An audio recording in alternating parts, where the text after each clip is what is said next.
Hello friends, welcome you all. आज हम vision IAS के 14 अप्रैल वाले डेली करंट अफेयर्स डिस्कस करेंगे। So before starting the discussion, अगर आपने हमारे यूट्यूब चैनल सब्सक्राइब नहीं किया है तो आप सब्सक्राइब कर सकते हो, शेयर लाइक कमेंट कर सकते हो एंड अल्टीमेटली जो टेलीग्राम चैनल हमने लिंक डिस्क्रिप्शन में दे रखी है आप उसको ज्वाइन भी कर सकते हो। सो 6 आर्टिकल्स आज हमें डिस्कस करने हैं। The first article deals with cabinet ने राष्ट्रीय ग्राम स्वराज अभियान की कंटिन्यूएशन की अप्रूवल दे दी है। अब ये जो स्कीम है 2026 तक चलेगी। इसका बेसिक एम बेसिकली जो पंचायती राज इंस्टीट्यूशन है उनकी गवर्नेंस कैपेबिलिटीज को डेवलप करने का है एंड सर्टेन की हाइलाइट्स हम देखेंगे इस स्कीम की, लेकिन उससे पहले सिलेबस डिस्कस कर लेते हैं। तो आप देख सकते हो सिलेबस में आपका devolution of powers and finances up to the local levels and challenges therein. Local levels में आपके पंचायती राज इंस्टीट्यूशंस आ जाते हैं, ठीक है। और मेन मुद्दा है आपका पीआरआई एम्पावरमेंट, ठीक है। हमारे पास पंचायती राज इंस्टीट्यूशन तो है, लेकिन जब हम बात करते हैं इनकी कैपेबिलिटीज की, तो कैपेबिलिटीज को इंप्रूव करना, इनहांस करना भी एक important need of the hour है, सो दैट जो भी ये सर्विसेज प्रोवाइड करते हैं उसमें इफिशियंसी ट्रांसपेरेंसी इनेबल हो सके, ठीक है। तो ये जो आपका स्कीम है, पहली बात तो ये कि सेंट्रली स्पॉन्सर्ड स्कीम है। सेंट्रली स्पॉन्सर्ड स्कीम यानी कि यहाँ पर आपको स्टेट और सेंटर दोनों मिलकर इस स्कीम को फंड प्रोवाइड करते हैं, ठीक है। एंड इसको 5 इयर्स के लिए एक्सटेंड किया गया है। दैट विल बी को terminate with the 5th finance commission. आप हमें बताओ, ये जो आपके फाइनेंस कमीशन है ये संविधान के कौन से आर्टिकल में मेंशन्ड है? आर्टिकल 279 या 280 या 281 या फिर 282? आप हमें बताओ। ये जो स्कीम है सारे स्टेट्स एंड यूटीज पर एक्सटेंड करती है, साथ ही साथ उन इंस्टीट्यूशंस को भी इंक्लूड करती है that belongs to the rural local government but are non part 9 areas। और नॉन पार्ट 9 एरियाज का मतलब क्या हुआ? जहां पर पंचायत एग्जिस्ट नहीं करती है वहां पर भी ये लागू होती है। It is very very important, ठीक है। एंड इस स्कीम के तहत कोई परमानेंट पोस्ट या पोजीशन नहीं क्रिएट की जाती है, बट अगर लेट्स से किसी ऑफिशियल्स की जरूरत पड़ी तो कॉन्ट्रेक्चुअल बेसिस पर पर्संस को नियुक्त किया जाता है एज पर the need of the hour. क्या की हाईलाइट है इस स्कीम के? तो देख सकते हैं इस स्कीम को ओरिजिनली 2016-17 में लॉन्च किया गया था। किसके द्वारा? मिनिस्ट्री ऑफ पंचायती राज के द्वारा। और यूनियन कैबिनेट के तरफ से इसकी अप्रूवल फाइनेंशियल ईयर 2018-19 से लेकर 2021-22 तक के लिए हुई थी फॉर द इम्प्लीमेंटेशन। तो अब क्या हो गया, 2022 में खत्म होने वाला था, तो अल्टीमेटली फिर से बढ़ाकर इसको कब तक कर दिया गया है? 2026 तक, ठीक है। एंड इसके फंक्शंस आपको ध्यान में रखने हैं, इसके ऑब्जेक्टिव काफी ज्यादा इंपॉर्टेंट है। पहली बात तो ये कि इस स्कीम के माध्यम से पंचायत को इनेबल किए जाएंगे, सक्षम बनाए जाएंगे कि वो जो एसडीजी टारगेट्स है, सस्टेनेबल डेवलपमेंट गोल्स के जो टारगेट्स हैं as well as other developmental objectives हैं, उसको ये इफिशिएंटली अचीव कर सके। और उसके लिए ये जो स्कीम है कैपेसिटी बिल्डिंग प्रोवाइड करेगा पंचायती राज इंस्टीट्यूशंस को, because without the capacity building efforts कहीं ना कहीं इस गोल्स को अचीव करने में पंचायती राज इंस्टीट्यूशन को दिक्कतें आएंगी। तो कैपेसिटी बिल्डिंग एफर्ट्स मतलब क्या? प्रॉपर ट्रेनिंग सब देना, ये सब बातें होती है। और आप देख सकते हो ये जो फंडिंग है, चूंकि मैंने बताया कि सेंट्रली स्पॉन्सर्ड स्कीम है, तो जो फंड्स है will be distributed between the centre and the state. तो 60:40 का है, एक्सेप्ट नॉर्थ ईस्टर्न एंड हिली स्टेट्स, बिकॉज यहाँ पर आपका सेंटर का कंट्रीब्यूशन ज्यादा होता है, ठीक है। देख सकते हो सेंट्रल एंड स्टेट रेशियो आपका नॉर्थ ईस्टर्न एंड हिली स्टेट के लिए कितना है? 90:10। एंड फॉर ऑल यूटी जाहिर सी बात है वहां पर सेंट्रल शेयर 100% होते हैं, ऑल यूटी, ठीक है। अब बात करते हैं क्या प्रोग्रेस अभी तक हुई है। तो देख सकते हो पंचायत को इंसेंटिवाइज किए गए हैं to develop their capability and we have the mission mode project on e panchayat. साथ ही साथ ई ग्राम स्वराज के ऊपर ट्रेनिंग भी प्रोवाइड की गई है। एंड देख सकते हो अप्रोक्स 1.36 करोड़ इलेक्टेड रिप्रेजेंटेटिव जो भी पीआरआई में चुनकर आते हैं as well as functionaries and other stakeholders, उनको वेरियस ट्रेनिंग मिली है सो दैट वो प्रॉपरली समझ सके कि क्या उनको करना है, कैसे करना है एंड इफिशियंसी कैसे लानी है। और ये ध्यान रखना है आपको कि ये जो आपका स्कीम है जो अभी हमने डिस्कस किया, कौन सी स्कीम है, राष्ट्रीय ग्राम स्वराज अभियान, इट इज डिफरेंट फ्रॉम ग्राम स्वराज अभियान, ठीक है। बिकॉज ग्राम स्वराज अभियान आपका मिनिस्ट्री ऑफ रूरल डेवलपमेंट का है, ठीक है। इसका बेसिक एम क्या है कि जो गवर्नमेंट सर्विसेज प्रोवाइड करते हैं टू द रूरल एरियाज, उनमें ट्रांसफॉर्मेशन लाना है, ठीक है।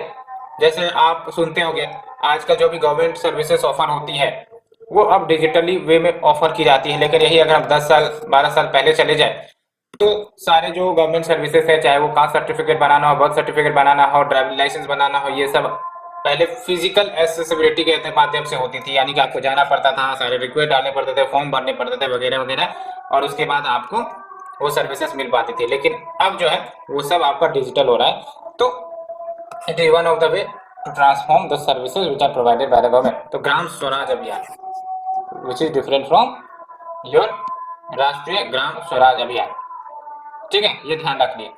Let's move to the second article friends. The department of personal and training lays down norms for quota in promotions. तो आपको पता होगा कि जो रिजर्वेशन प्रोवाइड की जाती है, एक तो आपका एंट्री पॉइंट पर होती है। एंट्री पॉइंट पर मतलब क्या कि आपने कोई गवर्नमेंट जॉब हासिल नहीं की है और अल्टीमेटली आप अप्लाई कर रहे हो जॉब के लिए, and if you are eligible for reservation तो आप रिजर्वेशन के माध्यम से गवर्नमेंट सर्विसेज में जा सकते हो। अब दूसरा कंटेक्ट ध्यान रखो कि एक बार जब आप गवर्नमेंट सर्विसेज में चले गए तो क्या होता है, वहां पर प्रमोशन होता है ना, लेवल अप होता है। तो जब आप सिस्टम के अंदर हो तब आपका प्रमोशन में भी रिजर्वेशन मिलता है, तो उसको हम कहते हैं रिजर्वेशन इन प्रमोशन। लेकिन ये जो रिजर्वेशन इन प्रमोशन वाली इश्यू है ना, काफी कॉम्प्लेक्स इश्यू है, उसको समझना पड़ेगा। उसको समझने से पहले हमें एक स्टोरी के बारे में जानना पड़ेगा डिटेल से, जो आपका शुरुआत होता है मंडल कमीशन एंड जो आपके इंदिरा शाहवानी जजमेंट है सुप्रीम कोर्ट का, वहां से 1992 में ये जजमेंट आई थी, ठीक है। तो वी विल डिस्कस दैट। लेकिन सबसे पहली बात हम सिलेबस से शुरुआत करते हैं। तो देख सकते हो when we talk about the syllabus, तो Indian constitution, historical underpinnings, evolution, features, amendment, significant provisions and basic structure. तो मेन मुद्दा है रिजर्वेशन इन प्रमोशन। तो 1992 से शुरुआत करते हैं।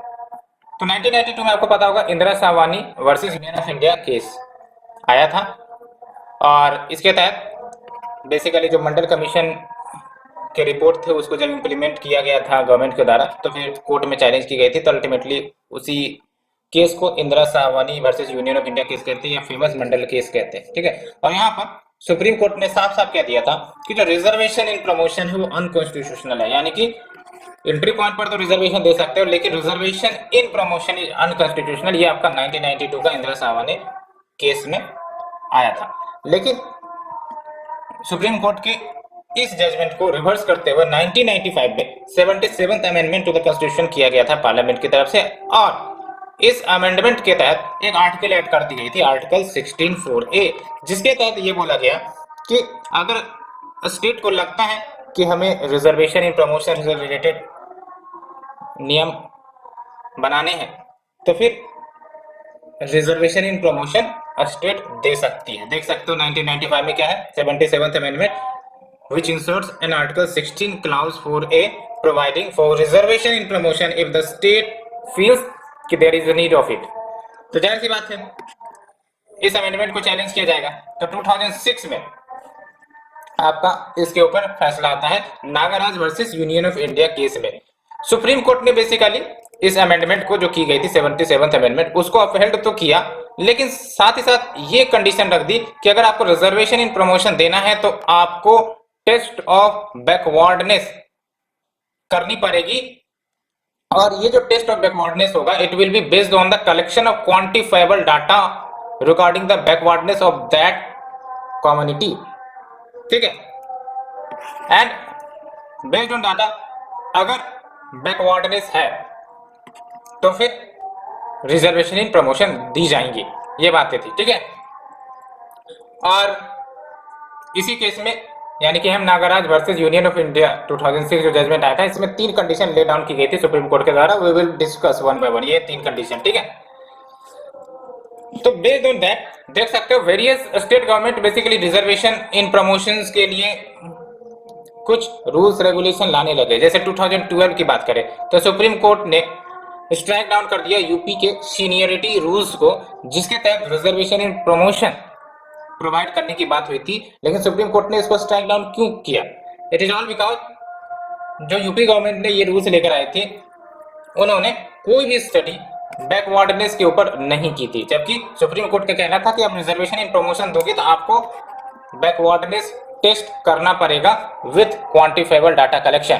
ठीक है, फिर देख सकते हो 2012 में ही सितंबर में कांग्रेस लेड यूपीए गवर्नमेंट इन्होंने कॉन्स्टिट्यूशन 117 अमेंडमेंट बिल लेकर आया था, जिसके तहत आर्टिकल 16(4)(a) को सब्स्टिट्यूट करना चाह रहे थे with an article that all STs and एससीज शुड बी कंसिडर्ड बैकवर्ड। तो इससे क्या हो जाता कि reservation in promotion for SC and ST वो एलिजिबल हो जाते, बिकॉज संविधान में ही हम लिख देंगे।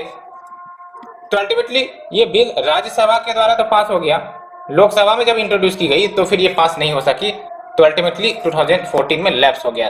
ठीक है, फिर 2018 में 5 मेंबर्ड सुप्रीम कोर्ट बेंच बैठती हैं और उन्होंने कहा है कि जो रिजर्वेशन इन प्रमोशन है वो इंप्लीमेंट किए जाएंगे फॉर एससी एंड एसटी। याद रखना, रिजर्वेशन इन प्रमोशन दिए जाएंगे for SC and ST but based on creamy layer exclusion principal. Creamy layer exclusion principal यानी कि जो आपके क्रीमी लेयर हैं with in the SC and ST उसको आप एक्सक्लूड कर दो while giving the reservation in promotion. मैं फिर से कह रहा हूं, while giving the reservation in promotion.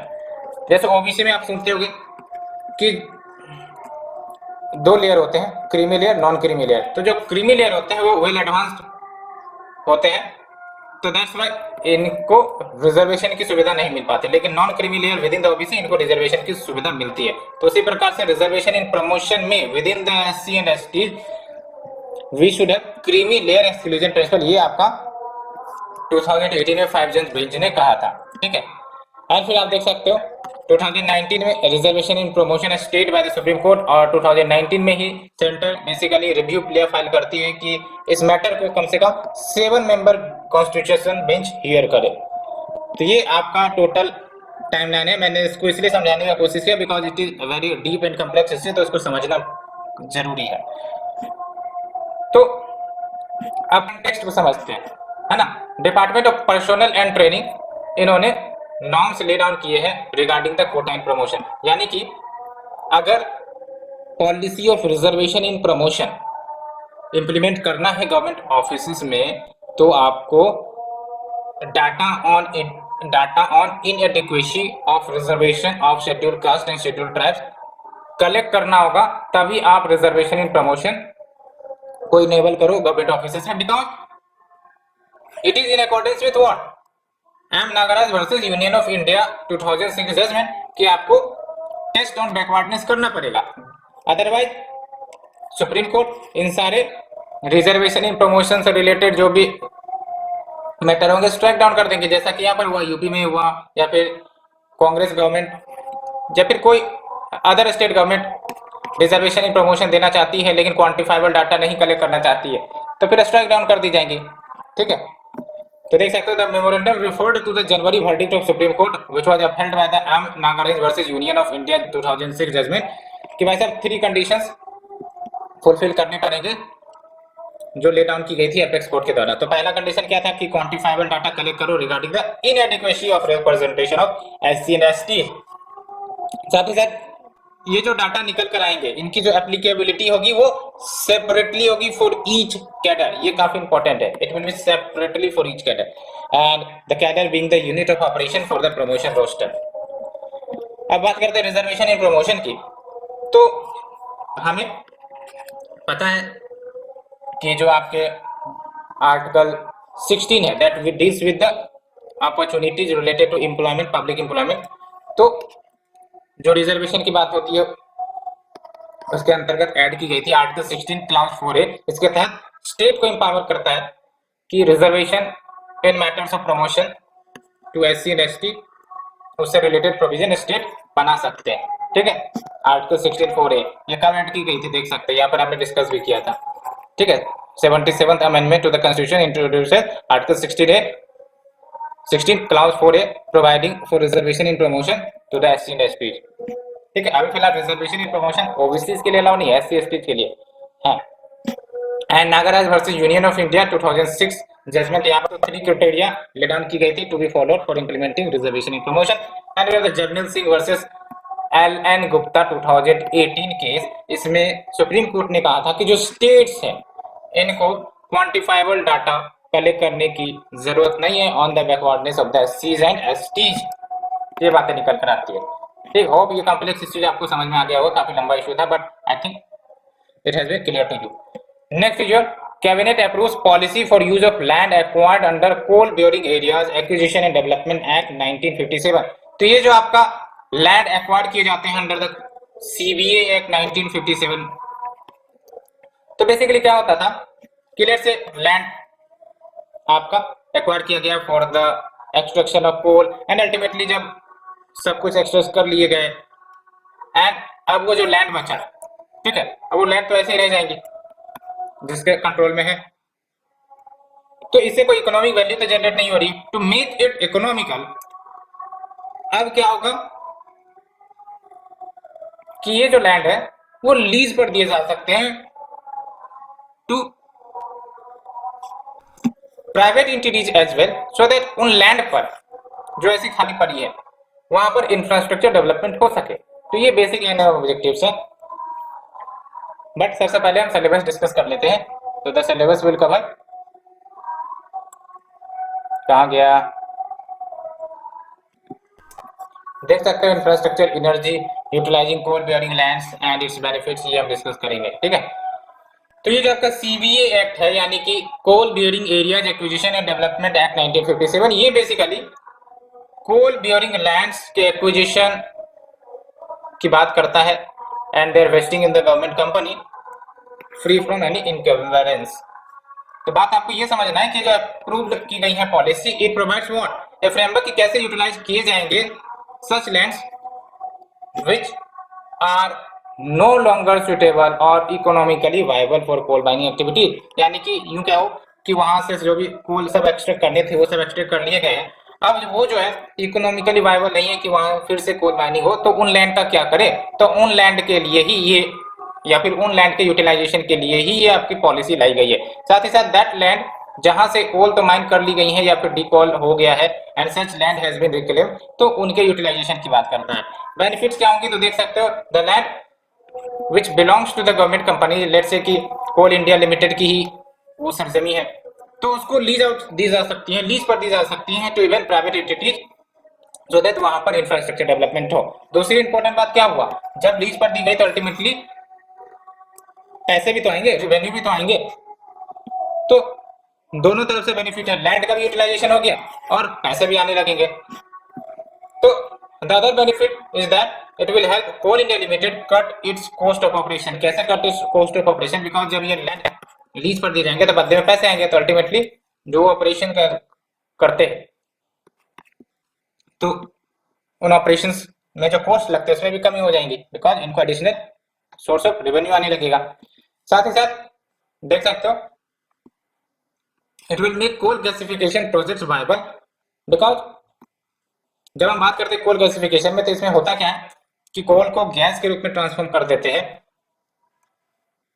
तो it will make this project viable, because coal में आपको पता है इनको दूर दराज तक ट्रांसपोर्ट करने पड़ते हैं ट्रक के माध्यम से, रेलवेज के माध्यम से, लेकिन ऐसा कोल गैसिफिकेशन प्रोजेक्ट में नहीं होता है। That's why it makes the coal gasification project viable. And next is your rehabilitation and resettlements of the project affected family। यानी कि लेट्स से कि पहले कोई लैंड एक्वायर की गई कोल माइनिंग के लिए, अल्टीमेटली जाहिर सी बात है वहां से कोल एक्सट्रैक्ट करने हैं तो वहां से फैमिली को इवैक्यूएट करने पड़ेंगे। अब एक बार यहाँ पर कोल सब निकाल लिए गए तो फिर से यहाँ पर डेवलपमेंट हो सकता है अब, एंड अल्टीमेटली फैमिली को फिर से यहाँ पर रिसेटलमेंट रिहेबिलिटेट करवाई जा सकती है। एंड आप देख सकते हैं रिलेटेड डेवलपमेंट जो मिनिस्ट्री ऑफ कोल है, it is in discussion with the world bank कि वो एक माइन क्लोजर फ्रेमवर्क तैयार करे, है ना। माइन क्लोजर के अंतर्गत क्या होता है कि बेसिकली लेट से कि कोई लैंड एक्वायर की गई थी माइनिंग करने के लिए, अल्टीमेटली माइनिंग सब हो गई है। अब जाहिर सी बात है माइनिंग हुई तो उस लैंड का काफ़ी ज़्यादा नुकसान हुआ होगा, फिजिकल, बायोलॉजिकल, केमिकल। तो जो भी नुकसान हुए in terms of physical, chemical, biological quality, उनको रिस्टोर करना एक प्रकार से माइन क्लोजर फ्रेमवर्क का ऑब्जेक्टिव होगा। ठीक है। And mine closure guidelines introduce भी की गई थी 2009 में एंड इन 2013। सो फ्रेंड्स ये हमने डिस्कस किया। Let's move to the next article, hits and misses India solar power energy targets. तो बेसिकली कंटेक्स्ट यही है, कभी एक रिसेंट रिपोर्ट जारी की गई, उसमें ये साफ साफ बोला गया है कि इंडिया जो है वो अपनी 2022 जो टारगेट है उसको मिस करने वाली है। और ये 2022 का टारगेट क्या है, 100 gigawatt of solar power capacity को इंस्टॉल करना। ठीक है। एंड अभी के स्टेटस की बात करें यानी कि अप्रैल 2022, देख सकते हैं only 50% of the 100 gigawatt target capacity has been meet. और आपको पता होगा 100 गीगावाट टारगेट के अंतर्गत क्या डिस्ट्रीब्यूशन है, तो जो 40 गीगावाट है वो आपके रूफटॉप सोलर से आएंगे। रूफटॉप सोलर यानी कि छत, घर की जो छतें हैं या फिर ऑफिस की जो छतें हैं वहां पर पैनल्स इंस्टॉल किए जाएंगे। अल्टीमेटली वहां से जो आपका सोलर एनर्जी कंट्रीब्यूट होगा उसको हम कहते हैं रूफटॉप सोलर कैपेसिटी।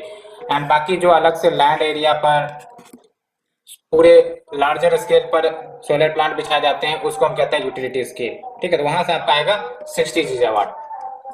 तो ये यहाँ पास 100 गीगावाट का डिस्ट्रीब्यूशन। तो वही रिपोर्ट के माध्यम से क्या निकल कर आ रही है कि कहीं ना कहीं 50% कैपेसिटी मीट हुआ है। तो इसका मतलब क्या हुआ कि अब हमें बाकी के जो महीने बचे हैं उसमें 50% हासिल करनी है। That's why it is a challenging task. अब बात करते हैं इंडिया की सोलर सेक्टर के बारे में, लेकिन for that we move to the syllabus. तो ये भी आपका इसी टॉपिक में आएगा, बट यहाँ पर देख सकते हो कंटेक्स्ट यही है, fall out on our solar targets and its causes.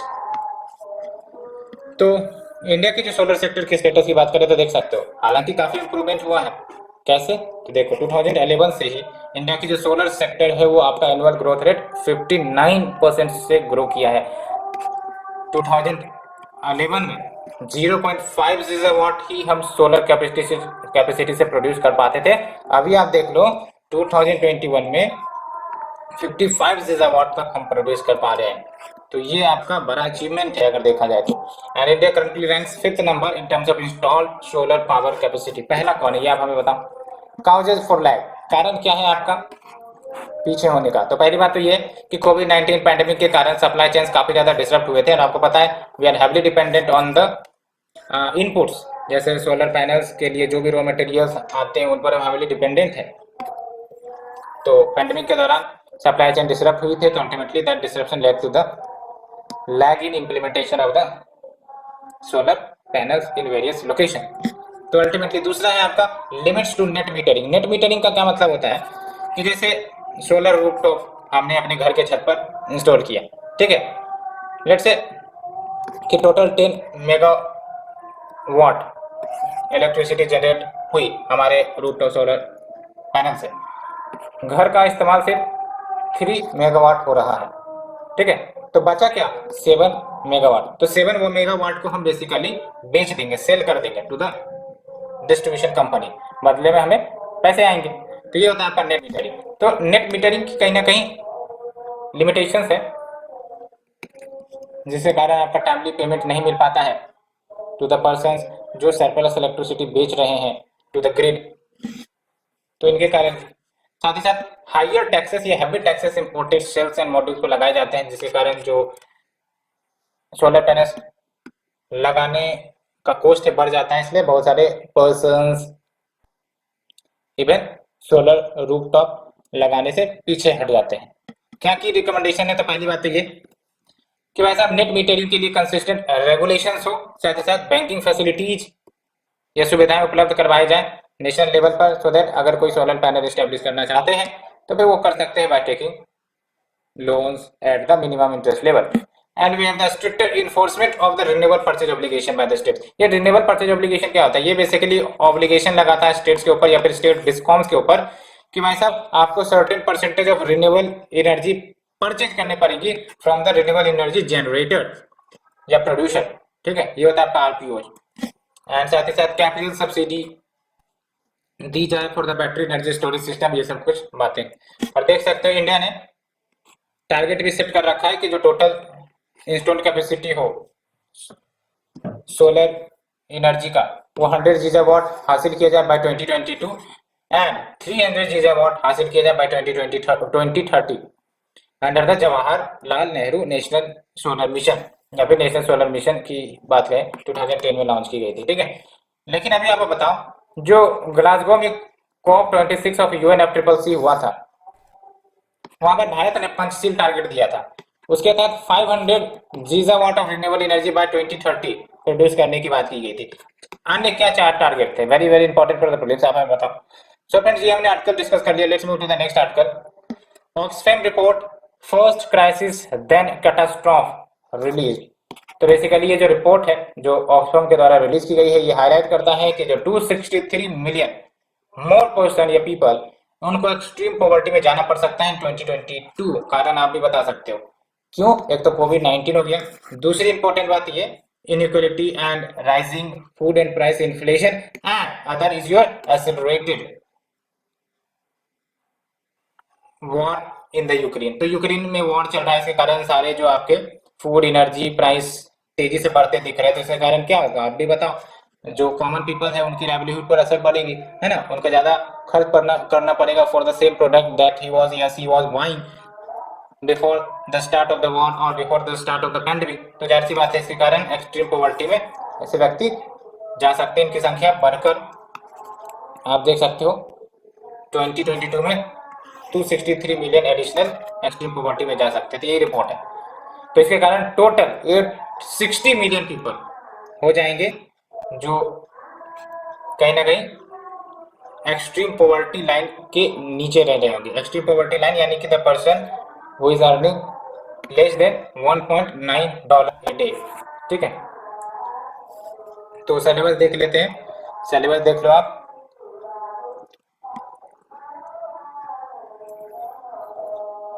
कहाँ गया सिलेबस? हाँ, यहाँ पे आपका effects of policies politics of developing countries और इंडियन इंटरेस्ट, ये तो है ही है। साथ साथ इसको आप इससे लिंक करो people moving to extreme poverty, है ना? रशिया यूक्रेन वॉर या फिर पैंडेमिक या फिर राइजिंग फूड प्राइस इन्फ्लेशन, ये सब कारण है।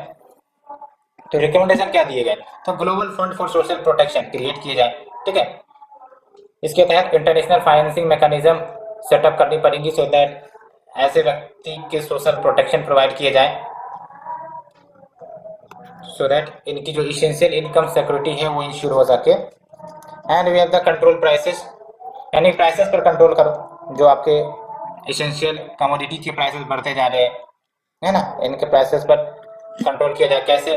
तो जो वैल्यू एडेड टैक्स हम लगाते हैं स्टेपल फूड के ऊपर उसको कम करो। कैश ट्रांसफर्स दो to these vulnerable people so that ये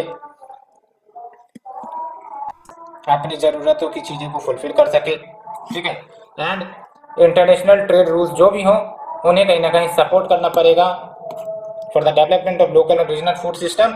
एंड अनफेयर कंपटीशन जो देखने को मिलती है with the big agriculture conglomerates उसको अवॉइड करनी पड़ेगी। साथ ही साथ अगर लेट से कि अनपेएबल डेब्ट है, यानी कि वैसे डेब्ट जो पे नहीं किए जा सकते, तो उन सारे डेब्ट पेमेंट्स को कैंसिल कर दो, खासकर for the period of 2022 and 2023 for all low and lower middle income country. ठीक है, एंड इसके बदले कहीं ना कहीं सोवरिन डेब्ट रिस्ट्रक्चरिंग मैकेनिज्म लाने चाहिए। एंड फिर आपका नेक्स्ट सजेशन ये है कि जो स्पेशल ड्राइंग राइट्स है उसको रीएलोकेट एंड रीइश्यू किए जाने चाहिए। और आपको पता है जो स्पेशल ड्राइंग राइट्स है इसके बारे में मैंने डिस्कस भी किया डिटेल से डिफरेंट आर्टिकल्स में।